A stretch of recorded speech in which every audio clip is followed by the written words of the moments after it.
অনেক বাবা-মা আমাদের কাছে বলেন, "আমার ছেলে হঠাৎ করে মিথ্যে বলছে। এর আগে সে কখনোই এমনটা করেনি।" এক্ষেত্রে আমরা আতঙ্কিত না হয়ে আমাদেরকে জানতে হবে সে এটা কেন করছে। বাচ্চারা মিথ্যে বলে অনেক কারণে। প্রথমত শাস্তি এড়াতে। যেমন গ্লাস ভেঙে ফেলেছে কিন্তু বলছে আমি করিনি। দ্বিতীয়ত নিজের ইচ্ছা পূরণ করতে। আজকে টিচার হোমওয়ার্ক দেয়নি অথচ হোমওয়ার্ক দেয়া আছে। তৃতীয়ত বড়দের দেখে। বাড়িতে বা টিভিতে যদি কেউ মিথ্যে বলে ওরা দেখে এবং এটা শিখে যায়।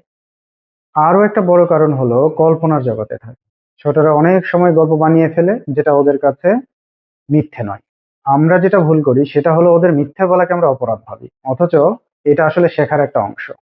তাই বাচ্চা মিথ্যে বললে প্রথমেই রাগ করবেন না, শান্তভাবে ওকে জিজ্ঞেস করুন, তুমি সত্য বললে আমি রাগ করব না, বরং খুশি হব। বাচ্চা যতটা নিরাপদ পরিবেশ পাবে ততটাই সত্য বলার সাহস পাবে। ওকে বোঝান সত্য বলা নিরাপদ।